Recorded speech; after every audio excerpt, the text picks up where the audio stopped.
Hello student, তোমরা যারা ক্যালকাটা ইউনিভার্সিটির আন্ডারে থার্ড সেমিস্টারের ছাত্রছাত্রী আছো এবং তোমাদের রাষ্ট্রবিজ্ঞান সাবজেক্টটা মাইনর সাবজেক্ট হিসাবে আছে, তোমাদের জন্য আজকে ক্লাসটা খুবই গুরুত্বপূর্ণ। আজকে ক্লাসে তোমাদের একটি গুরুত্বপূর্ণ বড় প্রশ্নের উত্তর নিয়ে আলোচনা করব মডিউল 1 থেকে। প্রশ্নটা কি? রাজনীতি বলতে কি বোঝো, রাজনীতির প্রকৃতি ও পরিধি আলোচনা করো। এই প্রশ্নটা তোমাদের 10 নম্বর বা 20 নম্বরের জন্য মোস্ট ইম্পর্টেন্ট প্রশ্ন। প্রশ্নের উত্তর কিভাবে লিখতে হয় দেখে নাও, অর্থাৎ কিভাবে প্রশ্নের অ্যান্সার গুছিয়ে লিখবে। প্রথমে ইন্ট্রোডাকশন অর্থাৎ ভূমিকা, সেখানে লিখবে মানব সভ্যতার উষালগ্ন থেকেই সমাজবদ্ধ মানুষ যুথবদ্ধ জীবনযাপনের সঙ্গে রাজনীতি বিষয়টিও ওতপ্রোতভাবে জড়িয়ে আছে।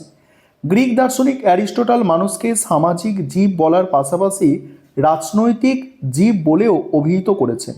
সাধারণ অর্থে রাজনীতি বলতে আমরা দলীয় কোন্দল বা নির্বাচনের লড়াইকে বুঝলেও রাষ্ট্রবিজ্ঞানে এর অর্থ অত্যন্ত ব্যাপক ও গভীর। রাজনীতি হলো সেই প্রক্রিয়া যার মাধ্যমে একটি সমাজের বিভিন্ন গোষ্ঠীর মধ্যে স্বার্থের সংঘাত নিরসন করা হয় এবং সিদ্ধান্ত গ্রহণ করা হয়। এটি সমাজ পরিচালনার একটি অপরিহার্য চালিকা শক্তি।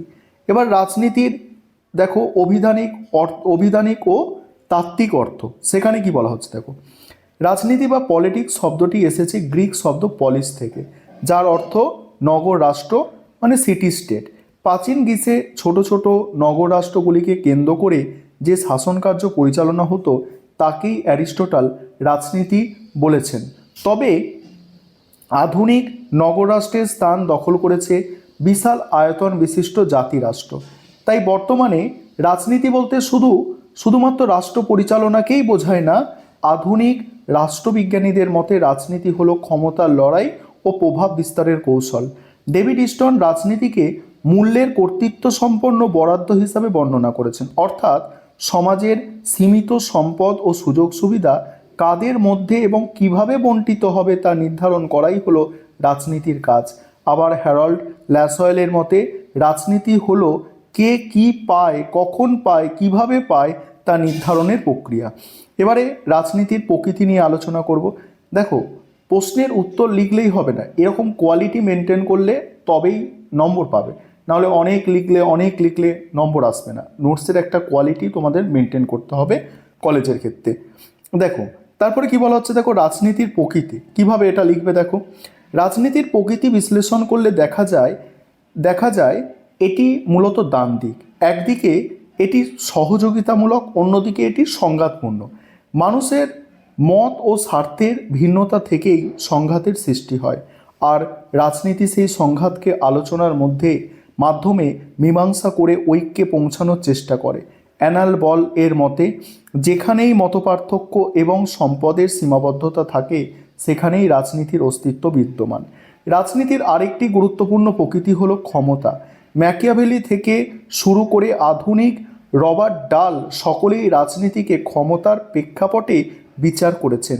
এটি কেবল সরকারি প্রতিষ্ঠানের মধ্যে সীমাবদ্ধ নয়, পরিবার, শিক্ষা প্রতিষ্ঠান বা কর্মক্ষেত্র যেখানে ক্ষমতার সম্পর্ক আছে সেখানেই রাজনীতির প্রকৃতি লক্ষ্য করা যায়। এটি একটি সর্বজনীন প্রক্রিয়া যা স্থিতিশীল নয় বরং সর্বদা পরিবর্তনশীল। এবার হচ্ছে রাজনীতির পরিধি বা বিষয়বস্তু, সেখানে কি বলা হচ্ছে দেখো। রাজনীতির পরিধি অত্যন্ত ব্যাপক।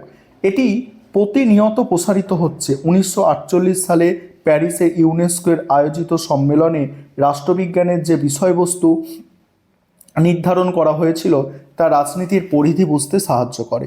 এবারে প্রথমত এইভাবে আলোচনা করব। তার আগে যে বিষয়টা তোমাদের বলার আছে, তোমাদের জন্য অনলাইন কোচিং ক্লাস চলছে। তোমরা যদি কেউ পেইড ব্যাচে অ্যাডমিশন নিতে ইচ্ছুক থাকো বা আমাদের থেকে স্টাডি মেটেরিয়াল পারচেস করতে চাও, অবশ্যই তোমরা স্ক্রিনে দেওয়া নম্বরে যোগাযোগ করতে পারো। দেখো, প্রথমত কি বলা হচ্ছে, রাজনীতির মূল আলোচ্য বিষয় হলো রাষ্ট্র ও সরকার। রাষ্ট্রের অতীত, বর্তমান ও ভবিষ্যৎ এবং সরকারের বিভিন্ন বিভাগ এর অন্তর্ভুক্ত। দ্বিতীয় হচ্ছে রাজনীতি রাজনৈতিক তত্ত্ব ও মতাদর্শ নিয়ে আলোচনা করে, যেমন উদারনীতিবাদ, মার্ক্সবাদ এগুলো। তৃতীয় হচ্ছে এটি বিভিন্ন রাজনৈতিক প্রতিষ্ঠান, রাজনৈতিক দল, চাপ সৃষ্টিকারী গোষ্ঠী এবং জনমত নিয়ে আলোচনা করে। চতুর্থ হচ্ছে আন্তর্জাতিক সম্পর্ক, কূটনীতি এবং বিশ্ব রাজনীতি এর পরিধিতে পড়ে। তবে বর্তমানে রাজনীতির পরিধি কেবল আনুষ্ঠানিক প্রতিষ্ঠানের মধ্যে সীমাবদ্ধ নেই। রাজনৈতিক সমাজতত্ত্ব, নারীবাদ, পরিবেশ আন্দোলন এবং মানবাধিকার মতো বিষয়গুলিও এখন রাজনীতির আলোচনার কেন্দ্রে চলে এসেছে। এবার উপসংহারে কি লিখবে? পরিশেষে বলা যায় রাজনীতি হলো মানব সভ্যতার এক অবিচ্ছেদ্য অংশ। এটি কেবল রাজনীতিবিদদের ক্ষমতার খেলা নয়, বরং এটি একটি সুসংগত সমাজ গঠনের চাবিকাঠি। রাষ্ট্রবিজ্ঞানী মিলার যথার্থই বলেছেন, রাজনীতি হলো বিরোধ নিষ্পত্তির একটি উপায়। সমাজের পরিবর্তনশীল চাহিদা এবং নতুন সমস্যার প্রেক্ষাপটে রাজনীতির প্রকৃতি ও পরিধি প্রতিনিয়ত পরিবর্তিত ও পরিবর্ধিত হচ্ছে।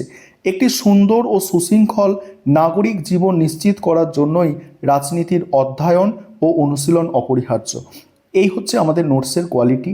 এইভাবে তোমাদের কিন্তু কোয়ালিটি মেনটেন করে পরীক্ষায় লিখতে হবে, না হলে কিন্তু অনেক লিখলেও নম্বর পাওয়া যাবে না। সবসময় কোয়ালিটির অ্যান্সার লেখার চেষ্টা করবে।